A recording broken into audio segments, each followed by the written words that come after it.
Es un honor para mí participar de la adoración con ustedes, pero también de esta serie que ustedes están comenzando, ya comenzaron. Es una serie doctrinal. ¿Cómo se llama la serie doctrinal? Ah, los atrapé.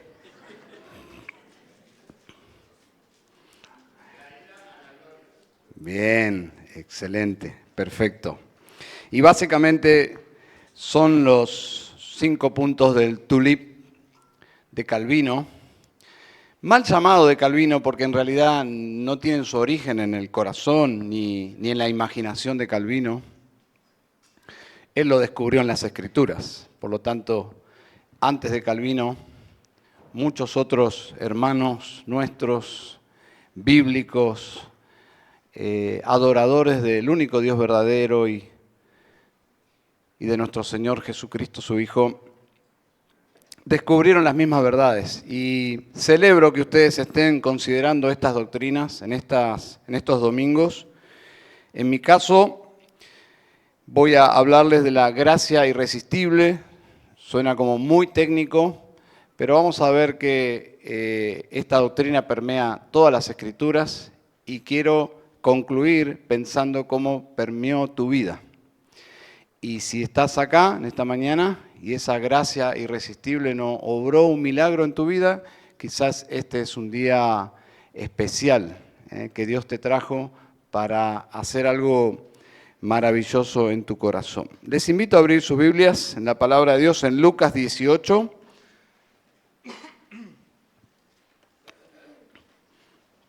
Lucas 18. Estas doctrinas están provocando ya desde hace algunos años un avivamiento, sin dudas. Así es como lo consideran muchos pastores, que nunca antes se vio en Latinoamérica, por lo menos, que las iglesias estén despertando un interés hacia estas verdades que fueron tan conocidas en la historia de la iglesia, pero que fueron olvidadas como un gran paréntesis en nuestros días y en Latinoamérica, inclusive algunos eruditos piensan que llegó, pero escasamente. Entonces, estas verdades han resurgido en la vida de muchos predicadores, pastores y obviamente en sus iglesias. Y es interesante porque a partir de redescubrir estas doctrinas es que la iglesia se volvió con una profundidad a la palabra de Dios y al Dios de la palabra. Algo que no había estado pasando, si bien siempre Dios ha tenido pueblo, pero estas doctrinas provocan doxología. ¿Están de acuerdo? Doxología, es decir, adoración. En un mundo evangélico donde el hombre era el centro, y donde Dios de alguna forma nos servía, y en algunos casos hasta le hablaban en algunos púlpitos con prepotencia a Dios, ¿no? Queremos que hagas algo ahora, algo absolutamente irreverente. ¿Por qué? Porque justamente una teología centrada en el hombre, pero las doctrinas de la gracia ponen a Dios en el lugar que debe estar. Y cuando Dios está en el centro de las Escrituras y en el centro de nuestras vidas, indudablemente nuestras vidas son enriquecidas de una forma única. Así que puede ser, yo anticipo o asumo que puede ser, no digo que sea, que algunas personas estén luchando con estas doctrinas. No es nada nuevo. Hay personas que han sufrido grandes crisis para despojarse de una teología centrada en el hombre que nos hace sentir bien, ¿no? Para abrazar las doctrinas de la gracia que están centradas en el ser trino de Dios y han sufrido una crisis grande. Y otros no.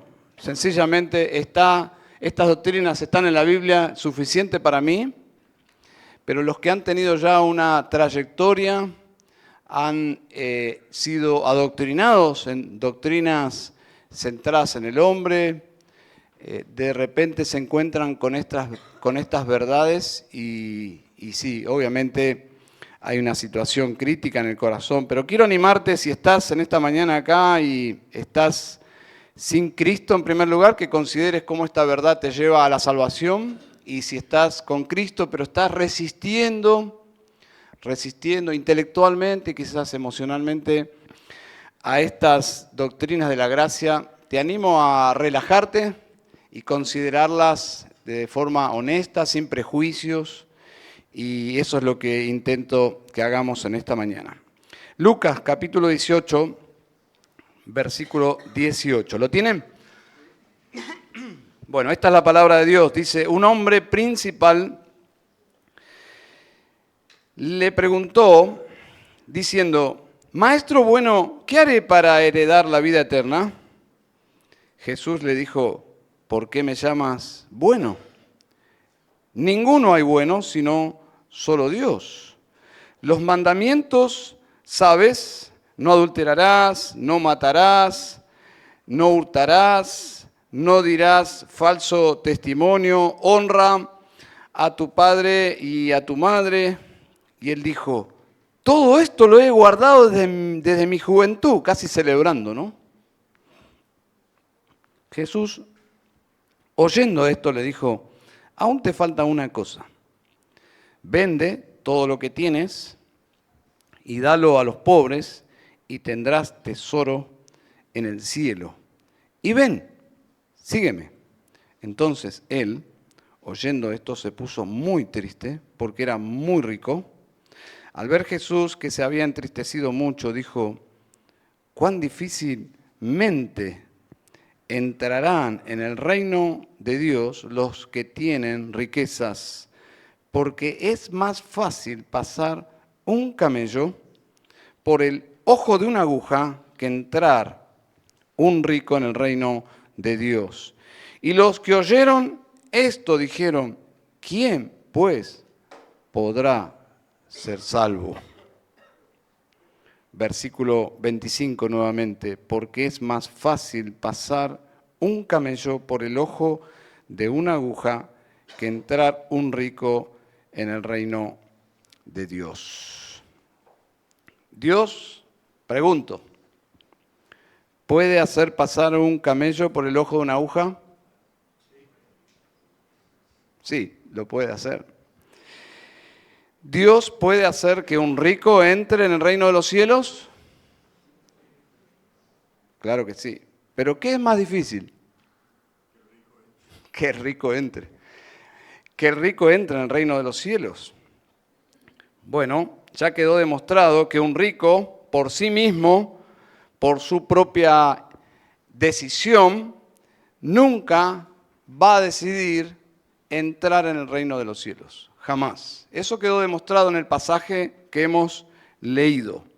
Solo Dios puede hacer que ese rico entre en el reino de los cielos. Solo Dios puede cambiar sus afectos, su mente, sus valores, su corazón, sus deseos, su voluntad, e inclinar esa persona rica hacia Dios. Esta doctrina es bíblica, pero a la vez es razonable. Es razonable y es necesaria, porque si la absoluta incapacidad, la absoluta pecaminosidad del hombre, o como también se le ha mencionado en la antigüedad, la depravación total, absoluta del ser humano, de los hombres, es verdad y es bíblica, entonces la reconciliación de ese ser absolutamente pecaminoso con un Dios infinitamente santo y justo es imposible. Por lo tanto, si eso va a ocurrir, tiene que ser una obra unilateral de Dios. Es Dios quien tiene que obrar en esta persona absolutamente antipática, enemiga de Dios. Dios tiene que vencer toda enemistad en sus afectos, en sus razonamientos e indiferencia y atraerlo, vencer toda esa oposición que naturalmente todos tenemos y todos la tenemos desde que nacemos. Dios tendría que atraernos con un poder victorioso, con una gracia irresistible por amor a nosotros y vencer toda esa oposición para que el pecador se acerque a Él. Bueno, esa gracia que vence toda oposición de parte de la pecaminosidad que radica en el ser humano, se llama, o se la considera en la ortodoxia como gracia irresistible. ¿Bien? Entonces considere ese concepto. Lo natural es que el rico siempre elija sus bienes y no a Dios. Eso es lo natural. Ahora, magistralmente, el escritor hace un contraste maravilloso en el capítulo 19. Y es ahí donde nos vamos a concentrar. Casi como un presentador, imagínense un presentador de un mega espectáculo que dice: señoras y señores, damas y caballeros, ahora van a presenciar un acto asombroso. Verán que un rico entrará en el reino de los cielos. Y se abre el telón y ustedes van a poder contemplar este milagro en el capítulo 19. Y ese rico se llama Zaqueo. Zaqueo. La conversión de Zaqueo es impresionante, pero tu conversión es impresionante. Es igualmente asombrosa y milagrosa. La conversión de todos los pecadores es asombrosa. Pero aquí tenemos un ejemplo extremo en el sentido de que el rico tiene un Dios muy grande en términos humanos que debe abandonar para ir en pos de Jesucristo. Y lo encontramos aquí. Y esta conversión es tan maravillosa, es más maravillosa que convertir el agua en vino.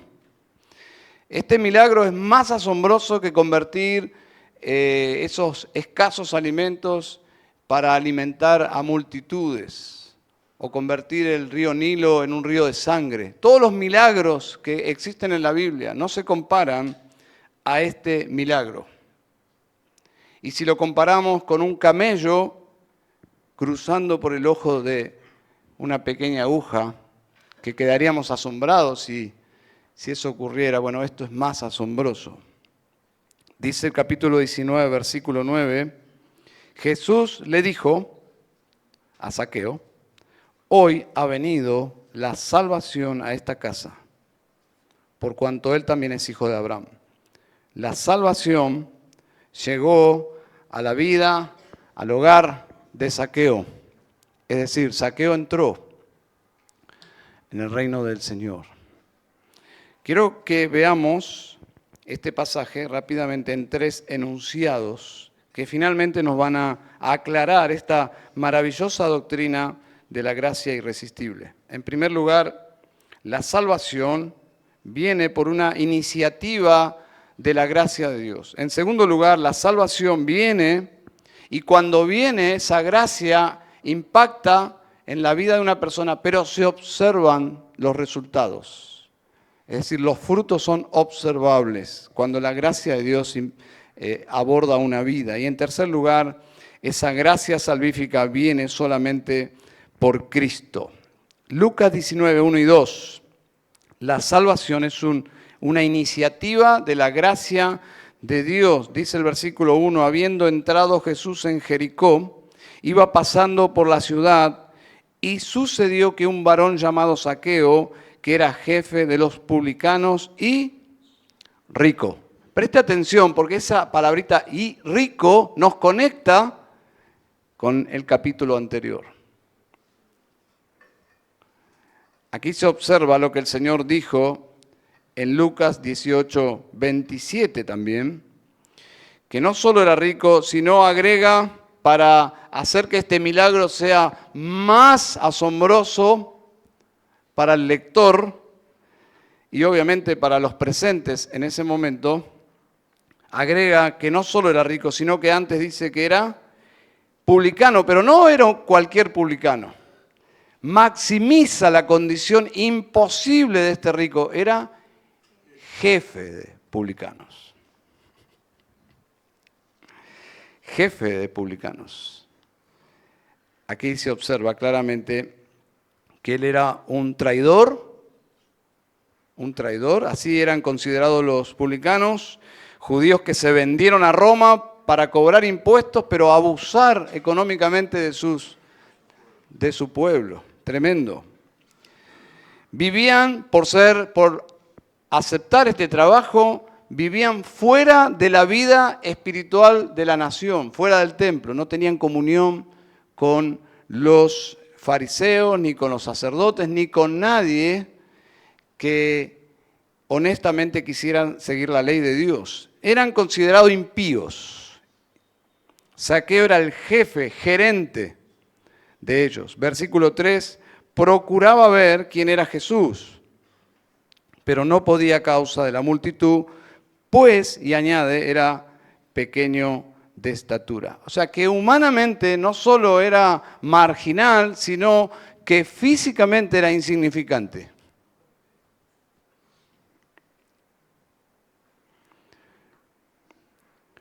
Y procuraba conocer a Jesús.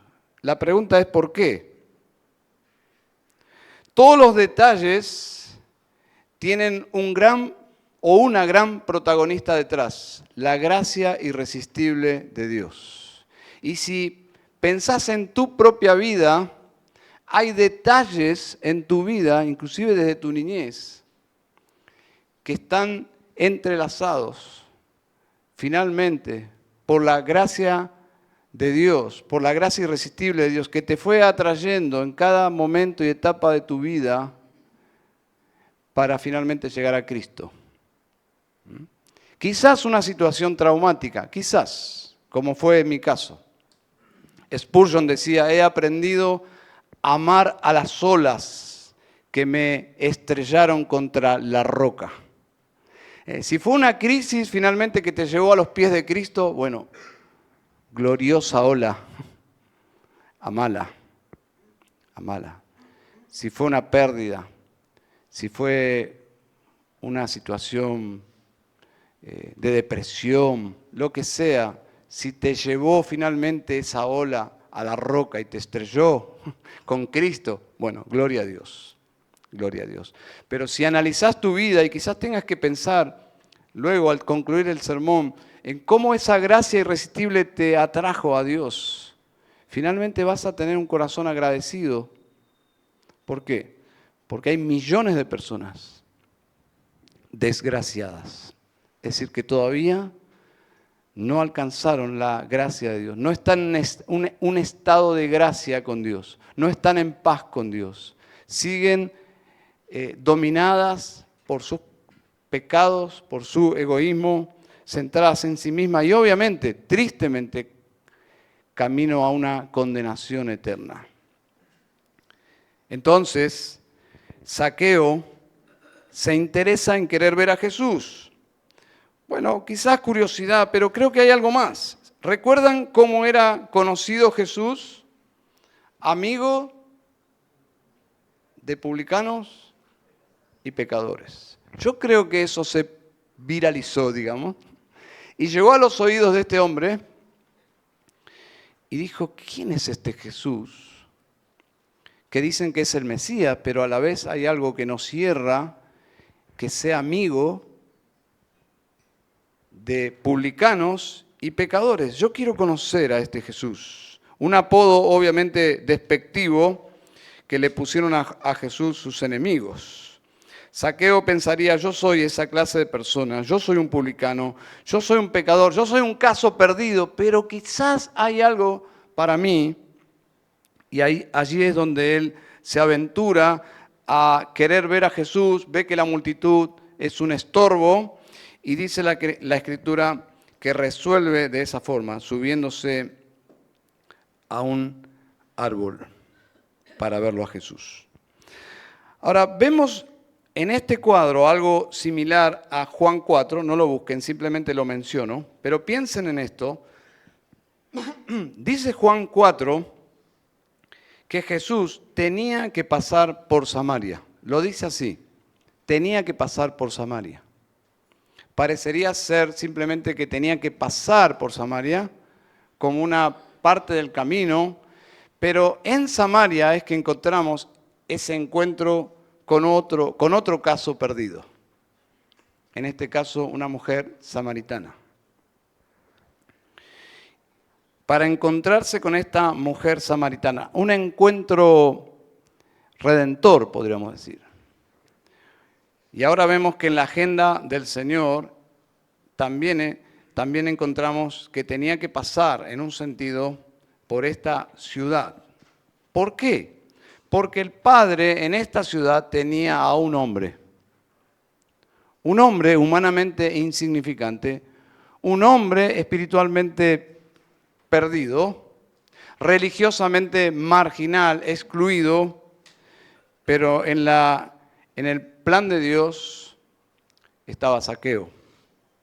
El escritor hace una descripción interesante porque Zaqueo es un hombre entusiasta por ver a Jesús, pero solo para enfatizar lo contrario. Y así es como tenemos que ver la gracia irresistible de Dios.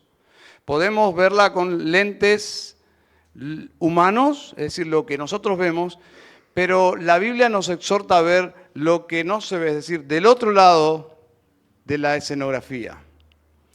Ese pasaje en donde dice el versículo 5, le vio. Por un lado, Zaqueo está queriendo ver a Jesús, pero esas dos palabritas, le vio, son muy interesantes porque la idea es que Jesús le estaba buscando. No es que simplemente le vio por casualidad, no. Jesús entra en la ciudad buscando a Zaqueo. La idea le vio es, ahí estás. Ahí estás. Ahí estás, Jesús, Zaqueo. La idea comunica, a vos te busco. A vos te busco. ¿Se imaginan la sorpresa de Zaqueo? Y el Señor lo conocía. ¿Cómo sabemos que lo conocía y que lo estaba buscando? Le llama por su nombre. Yo no sé si te sentís así como un número de las estadísticas, un alma en las multitudes, alguien que va con la corriente, pero es interesante que cuando la gracia irresistible de Dios te comienza a obrar en tu vida, atrayéndote a Él a través de diferentes situaciones, pequeños tramos del camino, quizás una madre que te molestaba de pequeño llevándote a la iglesia, o una abuela que te sentaba a hablarte de historias bíblicas, o un vecino que te invitó a una reunión de jóvenes, no lo sé, pero todos esos acontecimientos suman lo que no se ve detrás de la cámara, que es la gracia de Dios atrayéndote. Y en el caso de Zaqueo, podía ser pequeño, marginal, perdido, pero Jesús dice, Zaqueo, a vos te busco. Esa es la gracia de Dios. A vos te estoy buscando. Y esa es una iniciativa de Dios. ¿Por qué? Porque nosotros jamás le buscaríamos a Dios. Y uno dice, sí, pero aquí Zaqueo está buscando a Jesús. Bueno, pero esos son en términos de lo que nosotros vemos en la lectura. La lectura aparenta comunicar que es Zaqueo quien busca a Jesús. No, es todo lo contrario. Es Jesús que está buscando a Zaqueo. Versículo 4, y corriendo delante de él subió a un árbol sicómoro para verle porque había de pasar por allí. Es un encuentro redentor en la agenda de Dios. ¿Planeado desde cuándo? Desde la eternidad. Desde la eternidad, cada detalle de nuestras vidas, desde nuestra creación y de nuestra salvación fueron planeados por Dios. En el momento exacto de tu conversión. De la misma forma, el momento exacto de tu nacimiento es el momento exacto planeado por Dios de tu nuevo nacimiento. Entonces, observen el entusiasmo de este hombre. Lucas nos dice que era de baja estatura y eso indica que era como un niño, tenía la estatura de un niño, pero aquí agrega que tenía la frescura de un niño. Porque él se sube al árbol, lo cual no era para nada algo normal. ¿O acaso usted ve, cuando usted va por la ciudad, ve hombres subidos a los árboles así? Si usted ve un hombre subido a un árbol, hay algo ahí. Algo raro hay. Bueno, no, es lo mismo en el texto. Es algo muy extraño que este hombre actúe como un niño. Bueno, pero quizás lo que está señalando es que este hombre, Dios estaba haciéndolo como niño, con la frescura, la apertura, la humildad de un niño para finalmente introducirlo en el reino de Dios. Versículo 5, cuando Jesús llegó a aquel lugar, mirando hacia arriba, le vio y le dijo, Zaqueo, ¿qué más? Date prisa, desciende, porque hoy es necesario que pose yo en tu casa. Ese verbo desciende no es una sugerencia, es un imperativo. Desciende, un mandato urgente, es decir, desciende ya. Es un mandato autoritativo también, con autoridad. Casi como que lo trata como un niño, ¿no? Si hay algo que a los hombres les afecta el orgullo, es cuando alguien te da órdenes. Y quiero decir entre paréntesis, en Argentina, los porteños, yo no soy porteño, hablan con órdenes. Y caen mal, sí, indudablemente caen mal, porque una cosa es decirte, ¿me podrías por favor, Rodrigo, alcanzar mi mochila? Y otra cosa es que yo te diga, alcanzame la mochila. No sos mi papá, ¿no? Pero aquí Jesús le dice, desciende rápido. ¿Qué autoridad tiene este hombre para dar tal orden? Bueno, estamos hablando de Dios hecho carne. Dios hecho carne. ¿Y qué hace Zaqueo? ¿Qué dice Zaqueo? Si quiero, voy a bajar. No, absolutamente no. Le llama con la autoridad de un rey soberano. Zaqueo le llama por su nombre. Date prisa, desciende. Así también es el llamado de Dios a la salvación. Alguien puede decir, pero ese concepto de gracia irresistible, no sé si es tan acertado, porque yo conozco personas que ante el llamado de Dios se resisten.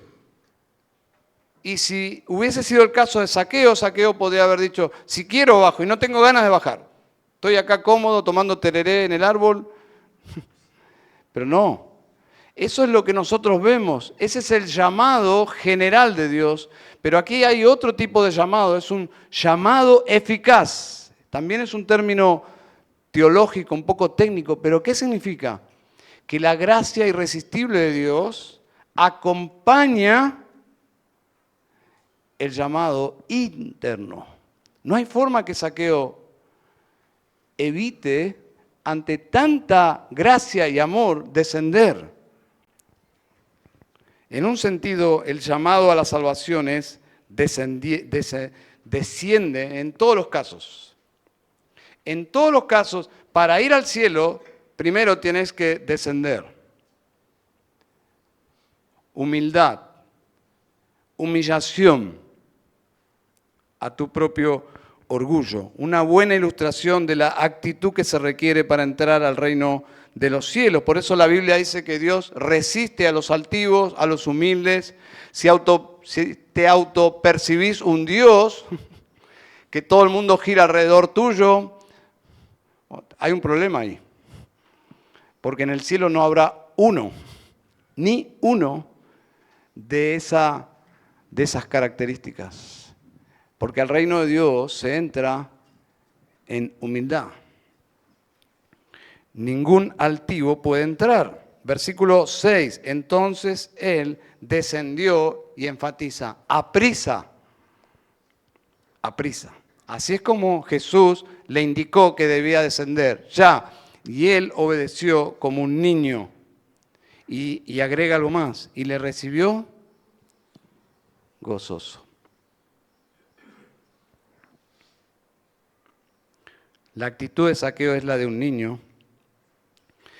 Como dice Lucas 18, 17, de cierto os digo que el que no recibe el reino de Dios como un niño no entrará en él. Yo no sé porque no los conozco a todos, solo a un puñado de ustedes, y no sé tu condición, cuál es la situación en la cual estás, pero la Escritura es muy clara. Para entrar en el reino de Dios, uno debe descender con la actitud humilde de un niño, ¿Estarás dispuesto hoy para entrar en el reino de Dios, para encontrarte con Jesús, humillarte, abandonar tu ficticio trono? Bueno, el contraste de Zaqueo con el joven rico es para llamar nuestra atención.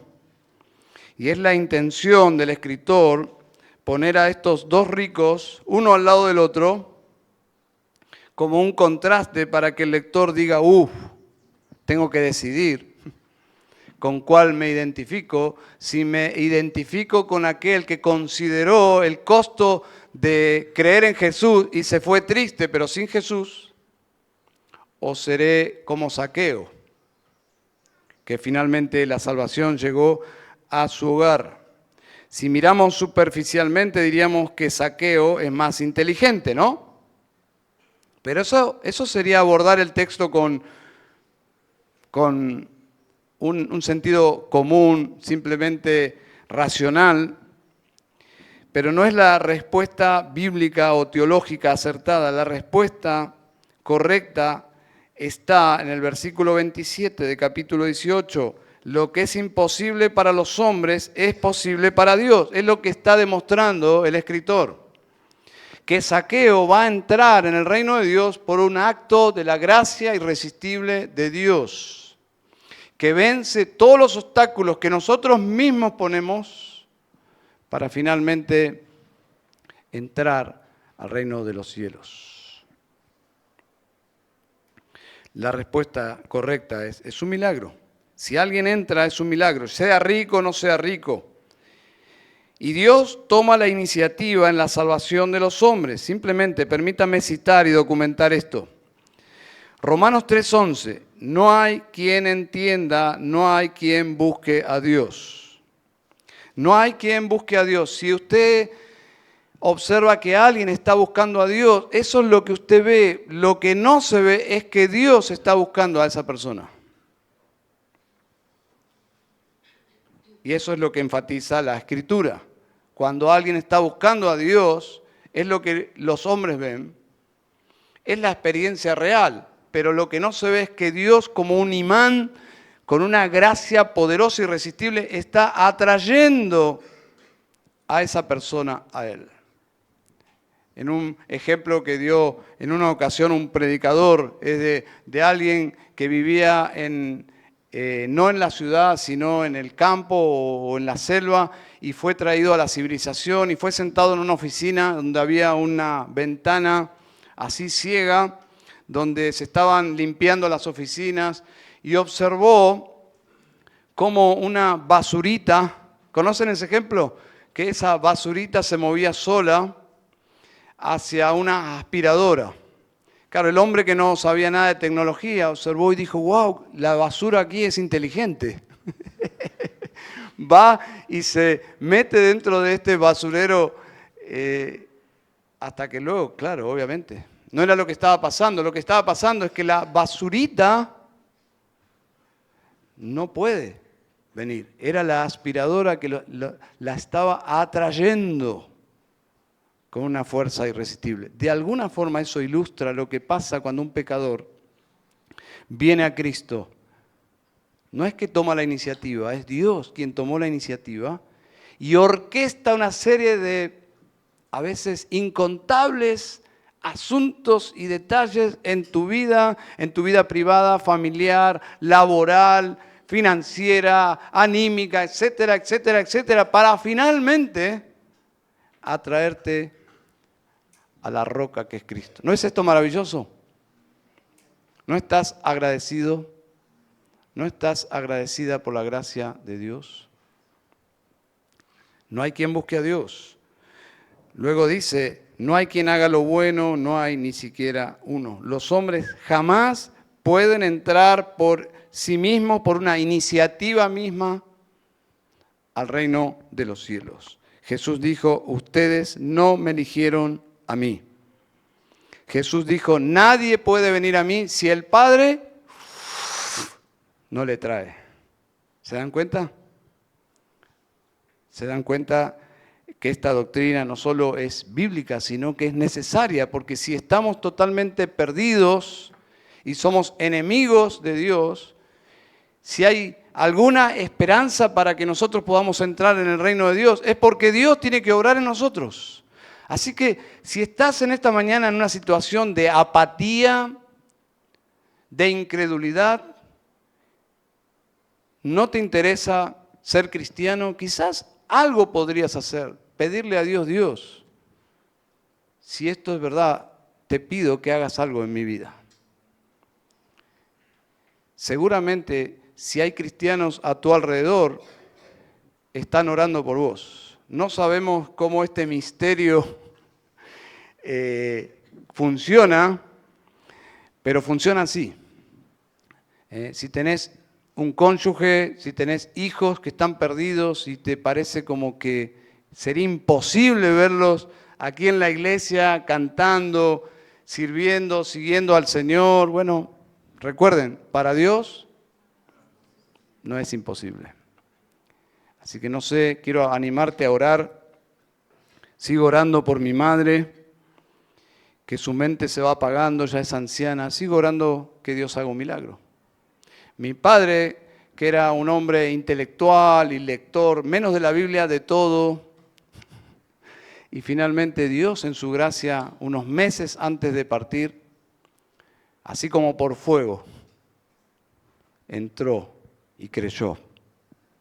Imposible, pero así fue. Así que te animo a orar por ese hijo rebelde, esa hija rebelde, tu cónyuge, seres queridos, que Dios en su gracia los atraiga a la salvación. Amén. Entonces, la salvación viene por una iniciativa de la gracia de Dios. En segundo lugar, cuando la salvación llega, se observa los frutos. Versículo 7. Al ver esto, todos murmuraban diciendo que había entrado a posar con un hombre pecador. ¿Recuerdan la teología de los fariseos? Una mezcla de verdad y mentiras terrible, ¿no? Creo que las herejías peores son las que contienen mucha verdad y pequeñas dosis de mentira. Bueno, así funcionaba el fariseísmo. Ellos decían, Dios no tiene relación con los pecadores. ¿Eso es verdad o es mentira? Es verdad. ¿Se dan cuenta? Los fariseos tenían verdades profundas que nosotros creemos. Es verdad, Romanos 3:23, todos estamos destituidos de la gloria de Dios. Pero ellos también añadían una mentira, que era la letra chica de este concepto que Dios no tiene relación con los pecadores. La mentira era con todos los pecadores menos nosotros. Y le agregaban otra mentira, ellos no tienen salvación. ¿Se entiende? Una gran verdad bíblica, pero con mentiras en sus periferias. Versículo 8, entonces Zaqueo, puesto en pie, dijo al Señor, He aquí, Señor, la mitad de mis bienes doy a los pobres, y si en algo he defraudado a alguno, se lo devuelvo cuadriplicado. Jesús le dijo, hoy ha venido la salvación a esta casa, por cuanto él también es hijo de Abraham. Lo que está diciendo es reivindicar, a pesar de todo lo que dicen ustedes y cómo lo tratan y cómo lo ven, a este hombre es hijo de Abraham, del padre de la fe. Y hoy ha entrado en el reino de los cielos. La salvación ha venido a su casa. ¿Se acuerdan que estaban diciendo y murmurando? ¿Cómo puede ser que Jesús entre en la casa de este tipo? ¿Qué es esto? ¿Qué es el otro? Dice, la salvación ha entrado, ha venido a esta casa. No puede haber salvación sin arrepentimiento, ¿no? Zaqueo está arrepentido y la evidencia es que está dispuesto a hacer lo que sea. Eso es arrepentimiento. ¿Se dan cuenta el contraste? El otro rico se fue triste. Este está bien dispuesto, está gozoso, está contento y está dispuesto a hacer lo que sea.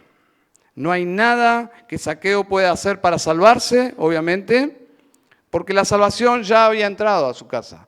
Lo que está diciendo es las evidencias, lo que leemos son las evidencias cuando alguien se encuentra con Jesucristo. Es el arrepentimiento de volverse a Dios para ser salvo. Alguien dice, pero el arrepentimiento es una obra y la salvación no es por obras. Bueno, eso es una lectura equivocada. El arrepentimiento no es una obra, es una actitud. Es una actitud. Alguien puede estar crucificado y a último momento arrepentirse, como el ladrón en la cruz, ¿no? Y no es una obra, porque no hay forma de que sea una obra. Es una actitud. Y es una actitud excluyente. Es decir, si alguien no está dispuesto a arrepentirse, no puede ser salvo. No es una obra, es una actitud para recibir la salvación. Y el Señor dice en todas las Escrituras, arrepentíos y creed en el Evangelio. No son dos exhortaciones separadas. Arrepentimiento y creer no son dos acciones separadas. En realidad es una. Es como decir, salga de Ciudad del Este y vaya a Asunción. Parecerían ser dos cosas, pero no hay forma de hacer una sin hacer la otra. Tiene que dejar un estado para conducirse a otro estado. Bueno, la idea es la misma.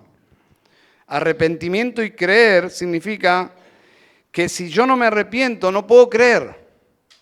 Si no estoy entristecido culposamente de mi pecado, obra que hace Dios también, no puedo creer. No puedo poner mi confianza en un Salvador que yo internamente no necesito, o que yo creo que no necesito. Entonces, el contraste entre Zaqueo y el rico de capítulo 18 es muy claro, ¿no?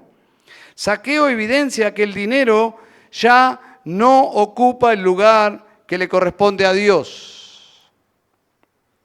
Ya no. Zaqueo da evidencia de que Dios ocupa el primer lugar y el dinero es absolutamente secundario, inclusive si tiene que restaurar, devolver, pedir perdón, lo hace.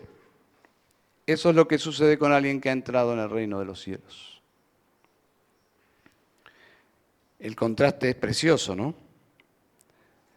Señor, la mitad de mis bienes doy a los pobres, lo que significa que él calculó que la mitad de todo lo que tenía había sido por corrupción.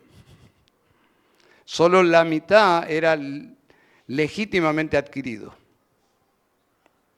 Como un político, digamos, más o menos.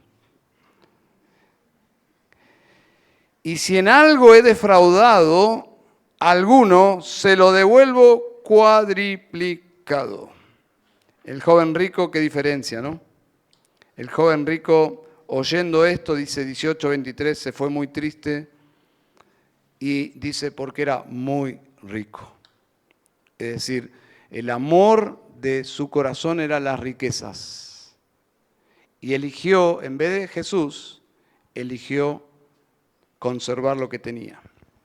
Entonces, número 1, la salvación viene por una iniciativa de la gracia de Dios y esa gracia es irresistible. La salvación, cuando llega a una persona, esa persona muestra cambios, frutos de su arrepentimiento. Y finalmente, la salvación es cristocéntrica. Viene solamente por Cristo. Hay una sola puerta para entrar al reino de Dios y es Jesucristo. Versículo 9, Jesús le dijo, hoy ha venido la salvación a esta casa. No sabemos, pero quizás, vamos a usar la imaginación santa, estaba hablando de sí mismo, quizás con una mano aquí, hoy ha venido la salvación a esta casa. No sé, probablemente. No sería nada malo pensar, porque es lo que dice todas las Escrituras. Hoy ha venido la salvación a esta casa. Jesucristo. Jesucristo. Zaqueo reconoció que estaba perdido y se arrepintió y Cristo lo declaró salvo. Es una declaración de salvación. El único, ¿no? El único que puede decir esto. Ningún ser humano puede decir a otro ser humano, te salvaste. El día lo declarará, dice. Espero que todos ustedes estén en ese día, ¿no? Hemos cantado hoy, no recuerdo la canción, pero decía que un día le veremos, ¿no? Ese día será finalmente el día revelador. ¿Cuántas personas que asistían a iglesias finalmente estaban en Cristo? Espero que nos veamos todos allá, que sea el gran encuentro para estar siempre con el Señor. Pero Jesús sí puede declarar a alguien y el creyente lo cree y lo atesora en su corazón. El creyente verdadero sabe, aunque pueda tener ciertas luchas, normalmente al principio, pero finalmente el creyente se afirma en Cristo y logra lo que nosotros conocemos como la seguridad de la salvación. La seguridad de la salvación, ¿saben qué es? Simplemente poder afirmar, yo conozco a Jesucristo. Jesucristo vino a mi vida. Y es un encuentro personal con Jesucristo. Básicamente es lo que vemos en este pasaje. Jesús le invita a Zaqueo a descender. Jesús entra a la casa de Zaqueo. Se conocen, hay un encuentro personal. Esa es la salvación. Es conocer a Jesucristo personalmente. Te pregunto en esta mañana, si tuvieses que encontrarte con Jesucristo cara a cara, aunque nunca lo viste en tu vida, pero hay una relación salvífica, te postrarías ante Él como alguien que ya conoces. No es alguien que acabas de conocer, es alguien que acabas de conocer en persona, pero que ya lo conocías. Eso suele pasar con las redes sociales, ¿no? Conocemos muchas personas y luego nos damos cuenta que realmente no la conocemos. Bueno, la Escritura dice que si por fe conoces a Jesucristo, lo conoces, aunque nunca lo hayas visto. Pero eso te va a generar una esperanza para el día que te encuentres con Él, la convicción de que Él jamás te va a decir, no te conozco, apartados de mí. Esa es la esperanza verdadera. La convicción de que un día te vas a encontrar con Jesús y Él te va a conocer. Y vos le conocés. Eso se llama relación. ¿Tenés esa relación con Jesucristo? Eso es lo que vemos aquí sencillamente en esta historia. Permítame hacernos una pregunta pertinente en este caso. ¿Cómo podría decir que ya era salvo si todavía no había ido a la cruz? Bueno, esta pregunta es pertinente para todo el Antiguo Testamento también. Cómo las personas se salvaban si Jesucristo todavía no había muerto. Bueno, permítame decirlo de una forma sencilla. La salvación antes de la cruz era a crédito, por el pago que se haría. Después de la cruz es por medio del pago efectivo que ya se hizo. Amén. Cristo murió por nuestros pecados. Ya no hay ninguna condenación para los que están en Cristo Jesús. Y si se requería una justicia perfecta, que no la tengo, Jesucristo también la proveyó. Por lo tanto, no hay pecado y hay en el legajo una justicia como si nunca hubiese pecado y como si siempre hubiese guardado la palabra de Dios. Solo que Jesucristo lo hizo por mí. Así que somos salvos por su vida y por su muerte. Así que el cristiano está absolutamente completo en él, en Jesucristo. Y en el caso de Zaqueo, era a crédito por lo que Jesús en el futuro haría, futuro inmediato, ¿no? Nadie será salvo fuera de la única forma de salvación que es Jesucristo. No importa la piedad que los hombres puedan tener en sus credos, uno puede ver a alguien que está adorando a Alá con una devoción profunda o un hindú adorando a algún tipo de deidad. No importa la devoción, la salvación cristiana, la única salvación es por medio de Jesucristo. Jesucristo dice, yo soy el único camino, soy la verdad y la vida. Nadie viene al Padre sino por mí. Entonces, Él es el único. Esta es la gracia de Dios por medio de la fe en Jesucristo, el Jesucristo que murió en la cruz, que fue sepultado y que fue resucitado de los muertos físicamente y ascendido a lo más alto, a la diestra de Dios. Ese es nuestro Señor Jesucristo. Así que el pecador debe venir confiado únicamente en la muerte del justo, el único justo, porque todos los demás hombres son injustos. Debe venir a Él y arrepentido creer en Él. Pensando en este arrepentimiento humilde como el de un niño, es lo que dice el versículo 10 de capítulo 19, porque el Hijo del Hombre vino a buscar y a salvar lo que se había perdido. Para ser salvo hay que declararse perdido. Si te sentís buena persona, si te sentís una persona justa, amable, que Dios no tiene nada que recriminarte, quiero decirte que estás perdido.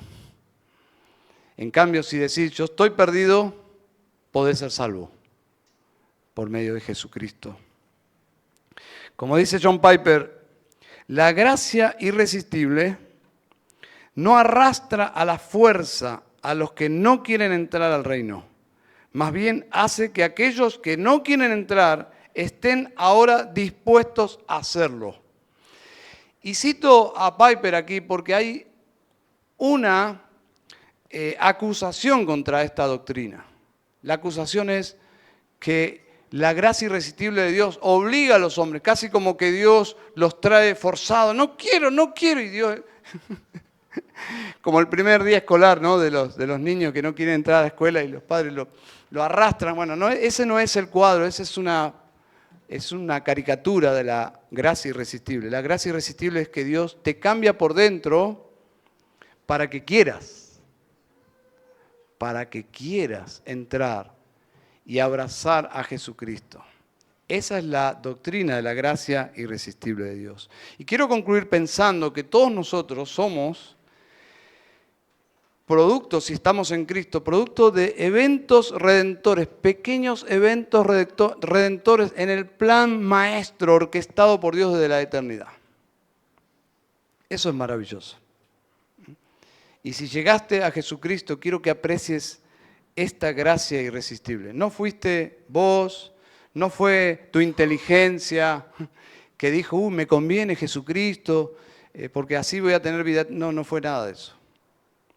Porque todo nuestro ser está oscurecido por el pecado. Por lo tanto, la inteligencia espiritual no es parte del ser humano. Un ser humano puede tener inteligencia para hacer un rascacielos de 50 pisos, pero cuando se trata de cosas espirituales no tiene luz, no puede comprender. Así que si en esta mañana Dios abrió tus ojos para comprender que necesitas a Cristo, que necesitas un cambio de corazón, y ahora mismo si estás diciendo yo quiero a Cristo es porque Dios está obrando en tu vida. Y para nosotros finalmente, si estamos en Cristo, quizás esta doctrina, si yo pensara en algo práctico para extraer de esta doctrina es gratitud. Gratitud.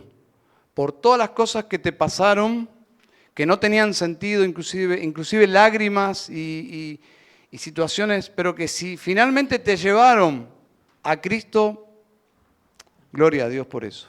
Amén. Vamos a orar.